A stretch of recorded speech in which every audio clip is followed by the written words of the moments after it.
Hello friends, welcome to my YouTube channel competition tricks. Video start करने से पहले मैं आपको बता दूं, इस चैनल पर आपको मिलेगी कंपटीशन एग्ज़ाम्स के लिए best tricks and important contents जो कि आपके एग्ज़ाम्स पॉइंट ऑफ व्यू से इम्पोर्टेंट होगा। और वीडियो देखने के बाद अगर वीडियो पसंद आए तो लाइक एंड चैनल सब्सक्राइब करना ना भूलें। तो हम स्टार्ट करते हैं आज की वीडियो। फ्रेंड्स, आज हम स्टार्ट करने जा रहे हैं ancient history of India, means प्राचीन भारत का इतिहास। तो इसमें सबसे पहला टॉपिक हम करेंगे धार्मिक आंदोलन। तो इसमें हम स्टार्ट करते हैं फ्रेंड्स कि 6वीं शताब्दी ईसा पूर्व को धार्मिक आंदोलन की शताब्दी माना जाता है, क्योंकि 6वीं शताब्दी ईसा पूर्व में क्या हुआ था कि अलग अलग दुनिया के अलग अलग देशों में अलग अलग धर्म अस्तित्व में आए थे। जैसे चीन में कन्फ्यूशियस आए थे, भारत में जैन और बौद्ध धर्म आए थे, यूनान में हेराक्लिस, ऐसे ही कई धर्म अस्तित्व में आए थे। तो इस ईसा पूर्व को धार्मिक आंदोलन की शताब्दी माना जाता है, 6वीं शताब्दी ईसा पूर्व को। तो ईसा पूर्व फ्रेंड्स होता क्या है, ये जानना हमें बहुत ज़रूरी है।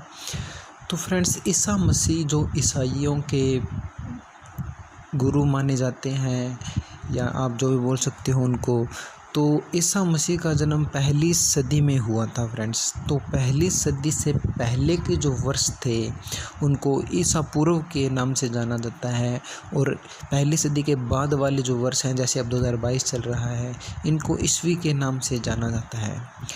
तो फ्रेंड्स, 6वीं शताब्दी ईसा पूर्व का मतलब हो गया कि पहली सदी से 600 वर्ष पूर्व की ये बात है। तो फ्रेंड्स, इस शताब्दी ईसा पूर्व में भारत में जैन तथा बौद्ध धर्म अस्तित्व में आए थे, ये हमें क्लियर हो गया। तो हमें अब जैन धर्म के बारे में पढ़ना है। जैन धर्म के कुल 24 तीर्थंकर हुए हैं। तीर्थंकर मीन्स आप बोल सकते हो कि गुरु बोल सकते हो, या जो धर्म को आगे चलाने का काम करते हैं वो बोल सकते हो, मतलब इनको प्रवर्तक बोल सकते हो आप, जो दिशा दिखाते हैं धर्म को। तो जैन धर्म के कुल 24 तीर्थंकर हुए हैं। तो हमें 24 के 24 याद करने की कोई ज़रूरत नहीं है। तो हमें जो मुख्य प्रवर्तक हुए हैं उनके ही नाम याद करने हैं। जैसे कि जैन धर्म के पहले प्रवर्तक माने जाते हैं ऋषभदेव, इनको जैन धर्म का संस्थापक माना जाता है। जैन धर्म का संस्थापक माना जाता है। ये एग्ज़ाम्स में पूछा जाता है कि जैन धर्म के संस्थापक कौन हैं या पहले तीर्थंकर कौन हुए हैं, तो आपको ऋषभदेव उसमें आंसर लगाना है।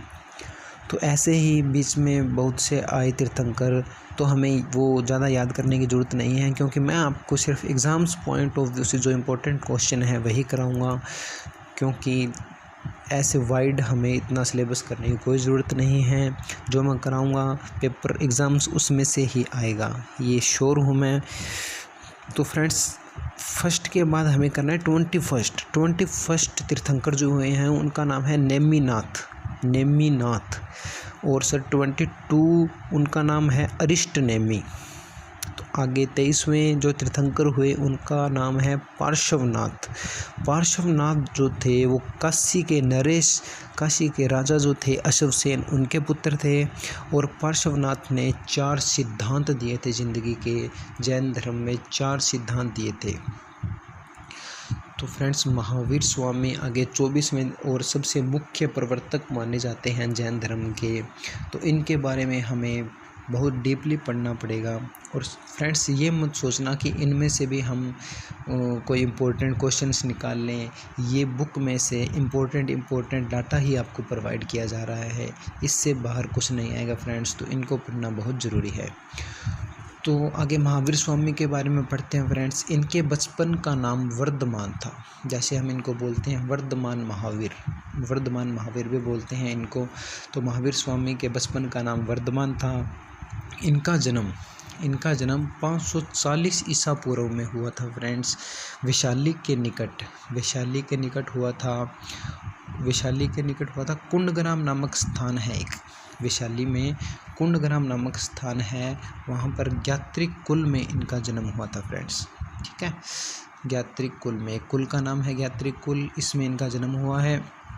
तो इनके पिता का नाम था सिद्धार्थ, ठीक है फ्रेंड्स, ये आप चाहे तो अपने हैंड रिटन नोट्स बना सकते हो फ्रेंड्स, या फिर कमेंट्स में बोल देना, मैं PDF सेंड कर दूँगा। तो फ्रेंड्स, इनके पिता का नाम था सिद्धार्थ तथा माता का नाम था त्रिशला। पिता का नाम सिद्धार्थ, माता का नाम त्रिशला। जो त्रिशला जो इनकी माता थी वो लिच्छवी के जो शासक थे चटक, उनकी बहन थी। ठीक है फ्रेंड्स, और महावीर स्वामी का विवाह यशोदा से हुआ था।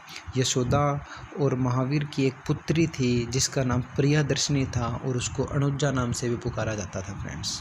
ठीक है, तो आगे बढ़ते हैं हम। महावीर स्वामी ने 30 वर्ष की आयु में गृह त्याग कर दिया था फ्रेंड्स। गृह त्याग मतलब आप बोल सकते हो गृह त्याग कर दिया था तपस्या के लिए, या वो सन्यासी बन गए थे, आप जैसे भी इसको रिलेट कर सकते हो। तो 30 वर्ष की आयु में गृह त्याग कर दिया था। तो फ्रेंड्स, ये बहुत इम्पोर्टेंट डाटा है, ये आपको सब कुछ याद रखना है फ्रेंड्स। तो आगे 12 वर्ष की कठिन तपस्या की थी उन्होंने 30 वर्ष की आयु के त्याग के बाद।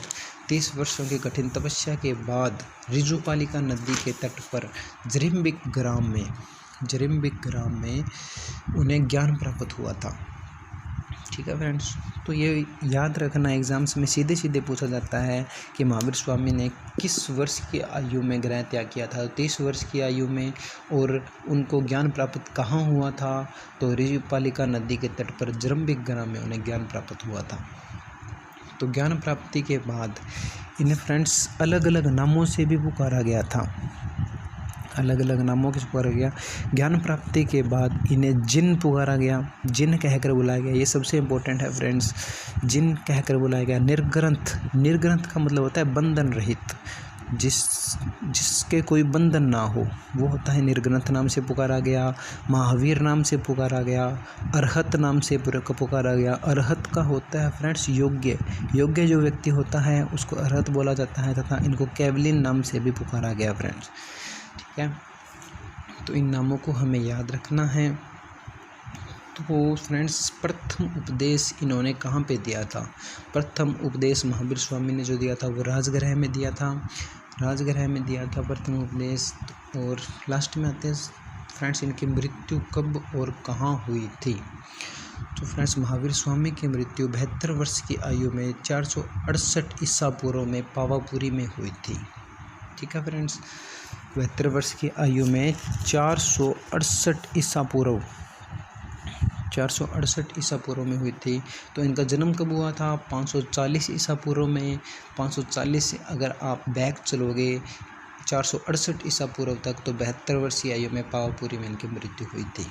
ठीक है फ्रेंड्स, इनके जो मुख्य ग्रंथ है वो कल्प सूत्र और आचारांग सूत्र है, जिसमें महावीर स्वामी के जीवन के बारे में जानकारी मिलती है। ठीक है फ्रेंड्स, तो ये आपको सब राइट डाउन करना है या नोट्स में से पढ़ना है फ्रेंड्स। तो आगे जो आते हैं, हम पढ़ेंगे जैन सिद्धांत के बारे में, जैन दर्शन के बारे में। ठीक है फ्रेंड्स, तो पहले जैसे मैंने आपको बताया था पार्श्वनाथ के बारे में, मैंने बताया था पार्श्वनाथ ने 4 सिद्धांत दिए थे, और जिनका नाम सत्य, अहिंसा, अपरिग्रह, अस्तेय, 4 सिद्धांत ये पार्श्वनाथ ने दिए थे। कौन से? सत्य, अहिंसा, अपरिग्रह, अस्तेय। ठीक है, और 5वां सिद्धांत महावीर स्वामी ने जोड़ा था, जिसको ब्रह्मचर्य बोला जाता है। ठीक है फ्रेंड्स, तो जैन सिद्धांत 5 सिद्धांत है जैन धर्म के, जो 4 पार्श्वनाथ ने दिए थे और 5वां सिद्धांत महावीर स्वामी ने जोड़ा था। ठीक है, तो जैन धर्म में स्यादवाद, अनेकतावाद का दर्शन है, अनेकांतवाद का दर्शन है। ठीक है फ्रेंड्स, ये भी आपको याद रखना है। जैन धर्म में 8 कर्म तथा 18 पापों की चर्चा भी की गई है। ठीक है फ्रेंड्स, 8 कर्म और 18 पापों की चर्चा की गई। ये हम वैसे जनरल नॉलेज के लिए पढ़ सकते हैं, या एग्ज़ाम्स पॉइंट ऑफ व्यू से है इम्पोर्टेंट है, पर इतना ये जो है त्रिरत्न का विचार दिया गया है। त्रिरत्न जो है वो बहुत इम्पोर्टेंट है कि त्रिरत्न किस धर्म से रिलेटेड है, तो त्रिरत्न जैन धर्म से रिलेटेड है। जैन धर्म के 3 रत्न दिए गए हैं। तो 3 रत्न जो कौन कौन से हैं? एक तो है सत्य विश्वास, इसका मतलब है सम्यक दर्शन और विश्वास। जो हम दर्शन करते हैं, जैसे कैसे भी इनको याद रख सकते हो कि हमें दर्शन करके विश्वास होता है या जो भी है, पर इतना हमें याद नहीं करना है, हमें सीधा याद रखना है सत्य विश्वास, सत्य ज्ञान, सत्य कर्म। तीन रत्न हैं जैन धर्म के, सत्य विश्वास, सत्य ज्ञान, सत्य कर्म। ठीक है फ्रेंड्स। तो आगे है जैन संघ के बारे में। बुक से पढ़ोगे तो बहुत इनको डीपली दिया गया है, पर मैं आपको कंपटीशन के लिए बता रहा हूँ इम्पोर्टेंट, जो हमें स्टेट लेवल के एग्ज़ाम्स हैं उनमें तो इनसे बाहर कभी भी कुछ भी नहीं आएगा फ्रेंड्स। इन नोट्स में से मैंने अपने हाथों से बनाए हैं ये, तो मैं अपना एक्सपीरियंस ही आपके साथ शेयर कर रहा हूँ कि इन नोट्स में से बाहर नहीं आएगा कुछ भी। तो आगे जैन संघ के बारे में बताते हैं। तो जैन संघ को 2 भागों में विभाजित किया गया था।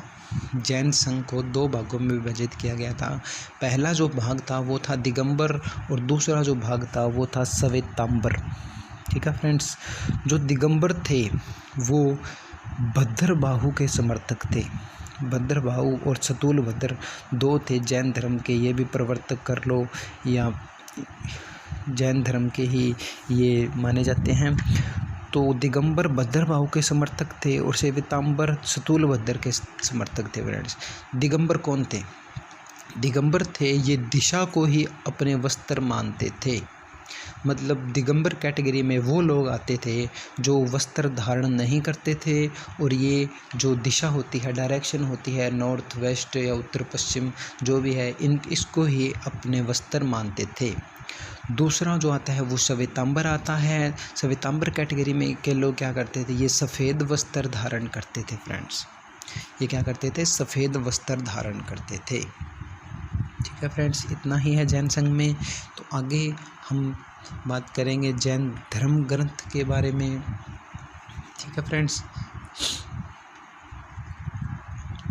जैन धर्म ग्रंथ से पहले हम जिक्र करेंगे जैन संगीतियों के बारे में। जैन संगीतियाँ का मतलब क्या है? जैसे आजकल के टाइम में मीटिंग होती है, उसी प्रकार वहाँ पे धर्म के बारे में संगीतियाँ हुआ करती थी। तो जैन धर्म में 2 संगीतियाँ हुई हैं फ्रेंड्स। जो पहली जो संगीति हुई थी जैन धर्म की, वो 322 से 298 ईसा पूर्व के समय हुई थी। तो यह संगीति पाटलिपुत्र नामक स्थान पर हुई थी। इसके अध्यक्ष स्थूलभद्र थे। ठीक है फ्रेंड्स, इसको आपको याद रखना है कि प्रथम जैन संगीति किस काल में हुई थी, किस स्थान पर हुई थी और अध्यक्ष कौन था। तो द्वितीय संगीति जो हुई थी वो 512 ईस्वी के काल में हुई थी। एक बात याद रखना फ्रेंड्स, जो काल है, पहली संगीति काल 322 से 298 ईसा पूर्व का काल है, और द्वितीय संगीति का काल जो है वो 512 ईस्वी का काल है। ईसा पूर्व और ईस्वी में फ़र्क है फ्रेंड्स। तो दूसरी जो संगीति थी उसका स्थान था वल्लभी, और अध्यक्ष जो थे वो थे देवर्धि क्षमाश्रवण। देवर्धि क्षमाश्रवण। ठीक है फ्रेंड्स। आगे जो हम पढ़ेंगे वो है जैन धर्म ग्रंथ। तो जैन धर्म ग्रंथ में इम्पोर्टेंट सबसे पहले बात आती है कि प्राकृत भाषा में इनकी रचना हुई थी। जैन धर्म ग्रंथ की प्राकृत जो एक भाषा थी उसमें इनकी रचना हुई थी। और जैन ग्रंथ को एक नाम से जाना जाता है पूर्व या आगम। पूर्व या आगम। ठीक है फ्रेंड्स, पूर्व या आगम कहा जाता है जैन धर्म ग्रंथ को। जैन मठ जो होते हैं, मठ मतलब जो स्थान होता है जहाँ पर जैन धर्म के बारे में, मतलब आप कह सकते हो कि अपनी स्पीच देते थे वो, या जिस स्थान पर स्पीच देते थे उन्हें जैन मठ कहा जाता है। और जैन मठों को बसादी कहा जाता है। जैन मठों को बसादी कहा जाता है फ्रेंड्स। ठीक है।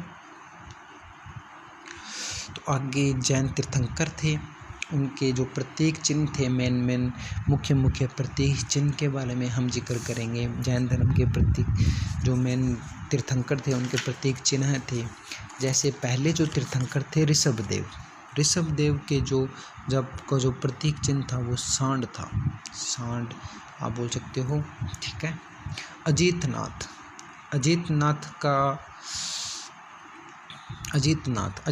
का प्रतीक चिन्ह था हाथी था। तो इसको आप रिलेट कर सकते हो, जिसके पास हाथी है उसको कोई जीत नहीं सकता, वो अजीत है। हाथी क्यों? एक विशाल पशु होता है, जानवर होता है, तो उसको कोई नहीं जीत सकता। तो अजीतनाथ।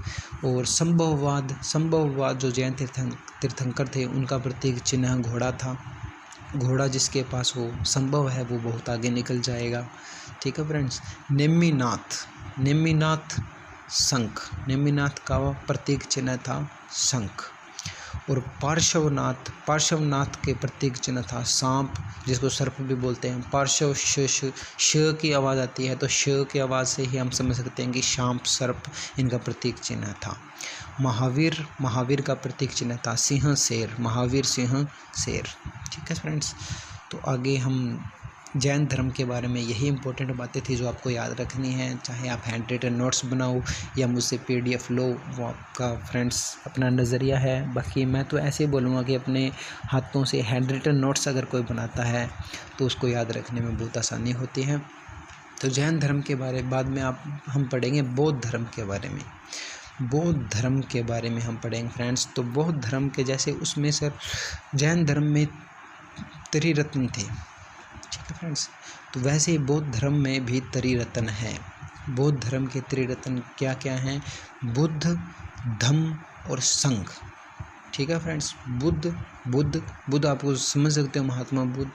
धम्म भी धर्म से रिलेटेड था। संघ भी आप समझते हो कि बौद्ध धर्म का एक संघ था, उसको बोलते हैं। तो बौद्ध धर्म के त्रिरत्न क्या थे? बुद्ध, धम्म और संघ। ठीक है फ्रेंड्स। तो महात्मा बुद्ध के बारे में हम आगे पढ़ते हैं। महात्मा बुद्ध का जन्म 563 ईसा पूर्व में कपिलवस्तु के निकट लुम्बिनी में हुआ था। तो फ्रेंड्स मैं आपको सजेस्ट करूंगा कि महात्मा बुद्ध और महावीर स्वामी को आप एक टेबल पे मैचिंग करके याद करें तो आपको बहुत आसानी होगी। जैसे महात्मा बुद्ध का जन्म हुआ था 563 ईसा पूर्व में कपिलवस्तु के निकट लुम्बिनी में, वहीं महावीर स्वामी का जन्म हुआ था 540 ईसा पूर्व में वैशाली के निकट कुंडग्राम नामक स्थान पर हुआ था। तो फ्रेंड्स इनको हम अगर रिलेट करके पढ़ेंगे तो हमें बहुत आसानी होगी। ठीक है फ्रेंड्स। पिता का नाम, बुद्ध के पिता का नाम शुद्धोधन था। शुद्धोधन। ठीक है। शुद्धोधन ये शाक्य गणराज्य के शासक थे।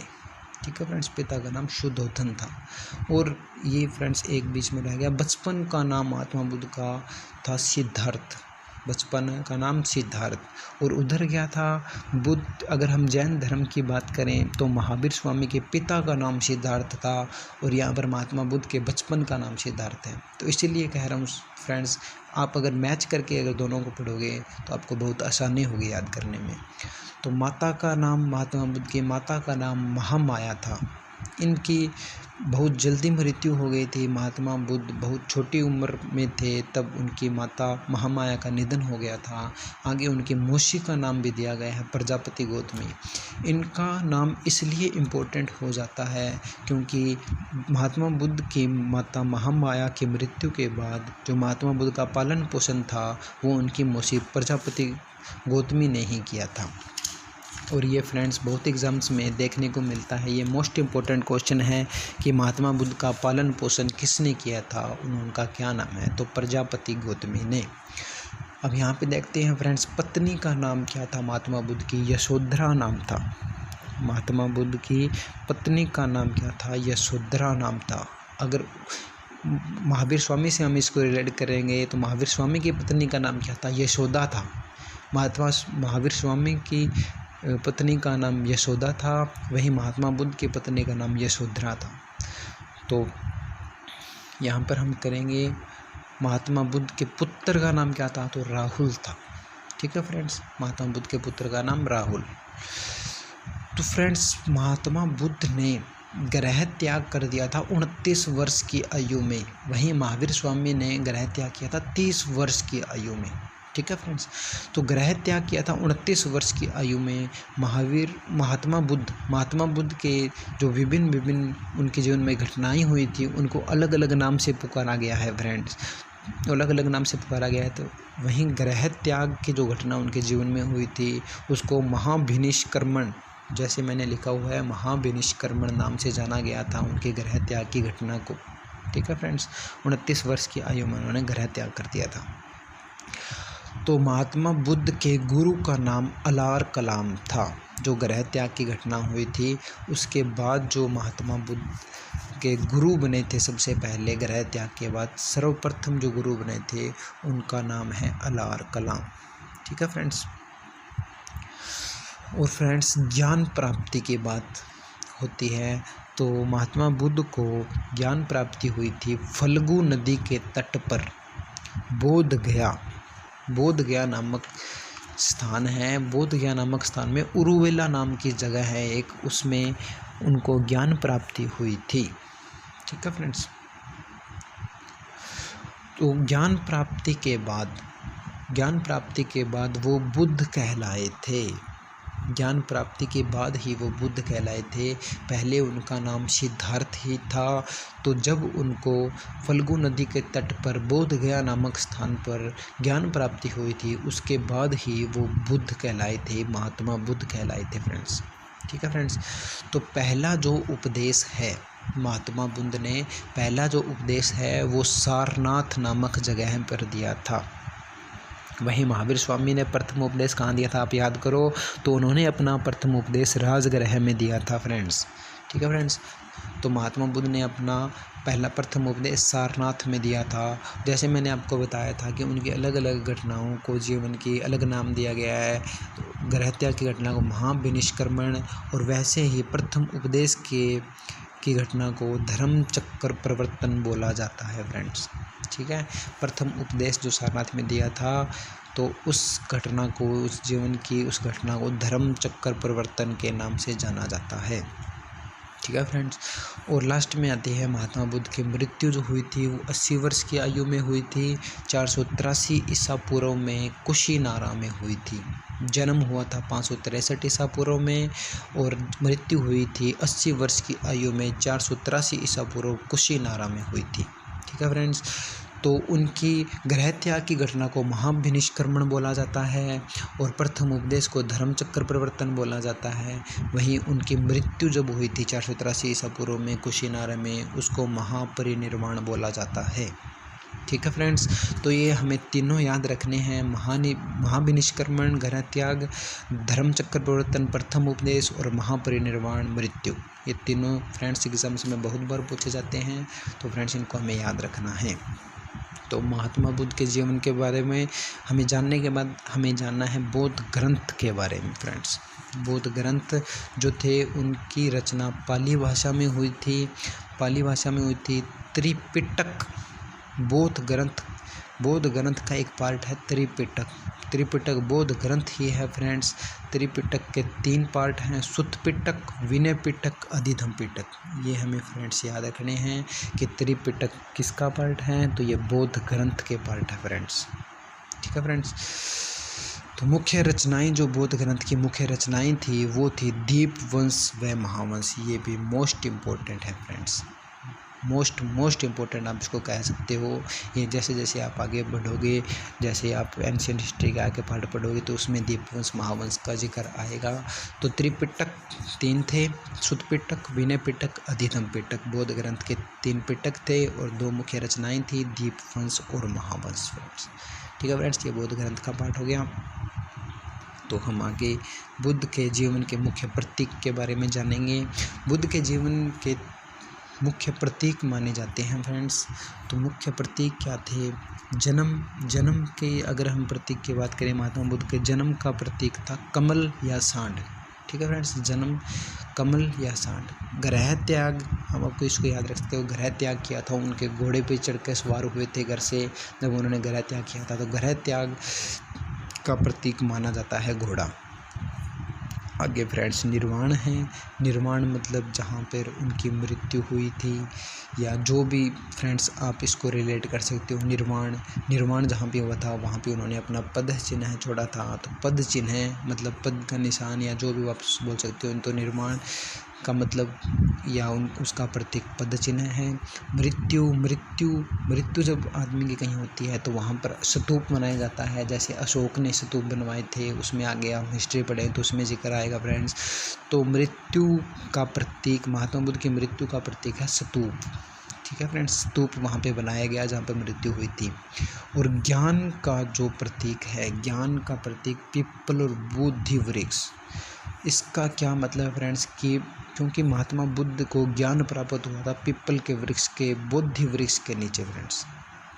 ज्ञान प्राप्त कहाँ हुआ था? पीपल या बुद्धि वृक्ष के नीचे ज्ञान प्राप्त हुआ था फ्रेंड्स। ठीक है, तो ज्ञान का प्रतीक हुआ पीपल या बुद्धि वृक्ष।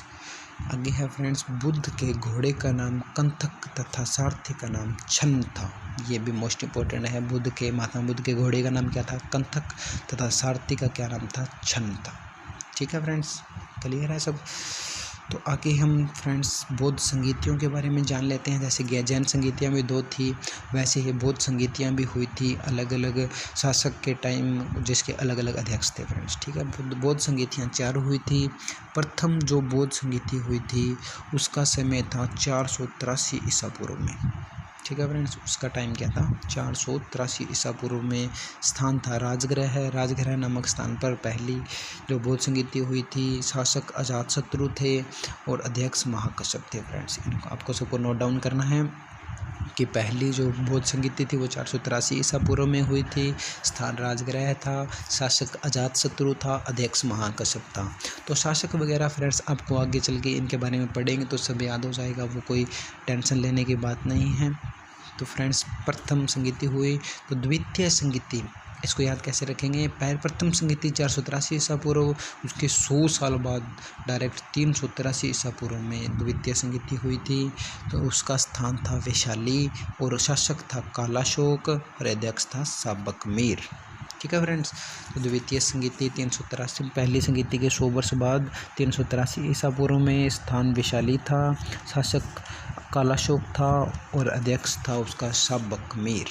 ठीक है फ्रेंड्स, तृतीय जो बौद्ध संगीति हुई थी वो थी कंप्लीट 250 ईसा पूर्व में। ठीक है फ्रेंड्स, 250 ईसा पूर्व में तृतीय बौद्ध संगीति हुई थी। स्थान था पाटलिपुत्र और शासक था अशोक मौर्य वंश का शासक। अध्यक्ष था मोगलीपुत्तिश। अध्यक्ष कौन था? मोगलीपुत्तिश।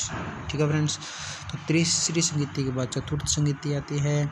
उसमें जो प्रथम सदी ईस्वी में हुई थी ये फ्रेंड्स आ गई। इसके बाद ईस्वी स्टार्ट हो गई फ्रेंड्स। तो प्रथम सदी ईस्वी में चौथी बौद्ध संगीति हुई थी। स्थान था कुंडलवन कश्मीर और शासक था कनिष्क और अध्यक्ष था वसुमित्र। ठीक है फ्रेंड्स, तो शासक कौन था? कनिष्क था और अध्यक्ष कौन था? वसुमित्र था फ्रेंड्स। ठीक है फ्रेंड्स, तो ये हमें बौद्ध संगीति के बारे में, ये हमें बौद्ध धर्म के बारे में पढ़ने को मिलता है। ये सभी क्वेश्चन, सभी जो मैंने आपको कराए हैं ये सभी इम्पोर्टेंट है फ्रेंड्स, आपको ज़रूर करने हैं। आप नोट्स भी बना सकते हो इसके हैंड रिटन ज़्यादा जानकारी के लिए। तो फ्रेंड्स आगे जो छोटे छोटे धर्म और भी धार्मिक संप्रदाय उभरे थे उनके बारे में भी हम थोड़ा बहुत पढ़ लेते हैं। उनके ज़्यादा डीप में पढ़ने की जरूरत नहीं है, उनके बस नाम या जो उनके मुख्य प्रवर्तक थे उनके नाम याद कर सकते हैं, बहुत है फ्रेंड्स। तो धार्मिक संप्रदाय, जो आजीवक धार्मिक संप्रदाय था उसके जो प्रवर्तक माने जाते हैं मखलीपुत्र घोषाल माने जाते हैं। आजीवक संप्रदाय के मखलीपुत्र घोषाल। जो वैष्णव धर्म था उसके वासुदेव भगवान कृष्ण वैष्णव धर्म के प्रवर्तक माने जाते हैं।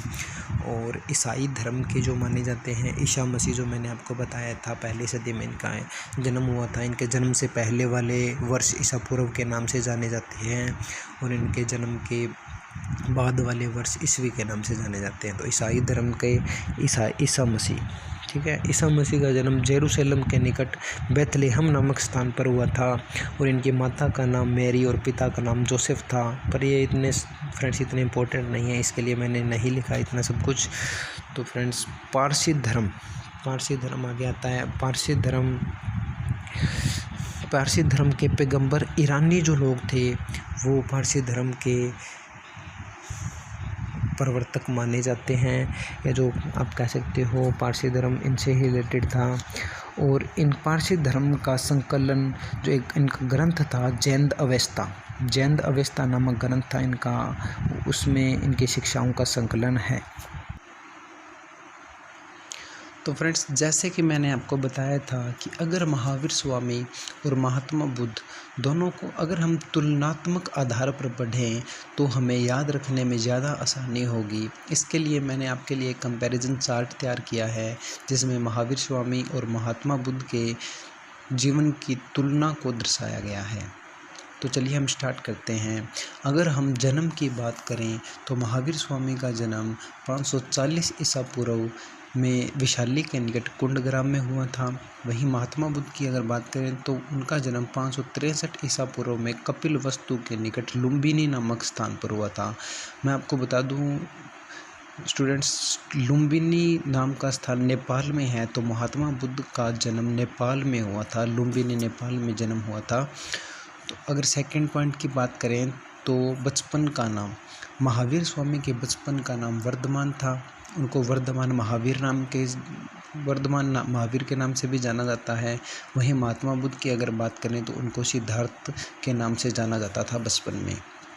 तो पिता का नाम अगर बात करें तो महावीर स्वामी के पिता का नाम सिद्धार्थ था। सिद्धार्थ जो महात्मा बुद्ध के बचपन का नाम था वही महावीर स्वामी के पिता का नाम था। और महात्मा बुद्ध के पिता का नाम शुद्धोधन था। ठीक है। माता का नाम, महावीर स्वामी के माता का नाम त्रिशला था, जो लिच्छवी शासक चेटक की बहन थी। वहीं महात्मा बुद्ध की अगर बात करें तो उनकी माता का नाम महामाया था। महामाया जिनकी महात्मा बुद्ध के बचपन में ही मृत्यु हो गई थी, और महात्मा बुद्ध का लालन पालन जो भी किया उनकी मौसी प्रजापति गौतमी ने किया था। आगे चलते हैं। तो महावीर स्वामी की पत्नी का नाम यशोदा था। वहीं महात्मा बुद्ध की पत्नी का नाम यशोधरा था। पुत्र पुत्री की बात करें तो महावीर स्वामी की एक प्रियदर्शिनी अर्थात अणुजा नाम की पुत्री थी। वहीं महात्मा बुद्ध के पुत्र का नाम राहुल था। आगे गृह त्याग की घटना होती है। महावीर स्वामी ने 30 वर्ष की आयु में अपना गृह त्याग कर दिया था। वहीं महात्मा बुद्ध ने 29 वर्ष की आयु में गृह त्याग किया था। और उनकी इस घटना को महाभिनिष्क्रमण के नाम से जाना जाता है। याद रहे, महात्मा बुद्ध की विभिन्न जीवन की भिन्न भिन्न घटनाओं को अलग अलग नाम से जाना गया। गृह त्याग की घटना को महाभिनिष्क्रमण नाम से जाना गया था। आगे ज्ञान प्राप्ति की बात करें तो ऋजुपालिका नदी के तट पर एक लंबी तपस्या के बाद जरंबिक ग्राम में महावीर स्वामी को ज्ञान प्राप्ति हुई थी। वहीं महात्मा बुद्ध को फल्गु नदी के तट पर बोध गया में ज्ञान प्राप्ति हुई थी। प्रथम उपदेश की अगर बात करें तो महावीर स्वामी ने राजगृह में अपना प्रथम उपदेश दिया था। वहीं महात्मा बुद्ध ने सारनाथ में अपना पहला उपदेश दिया था। और उनकी इस प्रथम उपदेश की घटना को धर्म चक्र प्रवर्तन के नाम से जाना जाता है। आगे मृत्यु की अगर बात करें तो महावीर स्वामी की मृत्यु 72 वर्ष की आयु में 468 ईसा पूर्व में पावापुरी बिहार में हुई थी। वहीं महात्मा बुद्ध की मृत्यु 80 वर्ष की आयु में 483 ईसा पूर्व में कुशीनारा नामक स्थान पर हुई थी। और उनकी इस मृत्यु की घटना को महापरिनिर्वाण नाम से जाना जाता है। गृह त्याग की घटना को महाभिनिष्क्रमण और प्रथम उपदेश की घटना को धर्मचक्र परिवर्तन, मृत्यु की घटना को महापरिनिर्वाण नाम से जाना जाता था। मैं इन पर ज़्यादा फोकस इसलिए कर रहा हूँ क्योंकि एग्ज़ाम्स में ये बहुत बार पूछे जाते हैं। तो अगर मुख्य ग्रंथ की आगे अगर बात करें तो महावीर स्वामी, या हम जैन धर्म की बात करें, जैन धर्म के मुख्य ग्रंथ थे कल्पसूत्र, आचारांग सूत्र और तरिरत्न। तरिरत्न आपको मैंने बताया था सम्यक विश्वास, सम्यक ज्ञान और सम्यक कर्म जो थे वो तीनों जैन धर्म के तरिरत्न थे। और महात्मा बुद्ध की अगर बात करें तो बौद्ध धर्म के त्रिपिटक थे। त्रिपिटक मतलब 3 पिटक थे, सुत्त पिटक, विनय पिटक और अधिधम्म पिटक। तो जैन धर्म के त्रिरत्न थे, वहीं बौद्ध धर्म के त्रिपिटक थे। और दीपवंश और महावंश बौद्ध धर्म के 2 मुख्य ग्रंथ भी माने जाते हैं।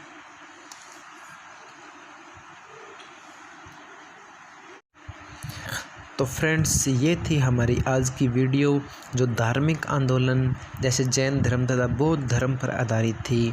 आगे भी subject wise tricks and notes के साथ वीडियो आती रहेंगी।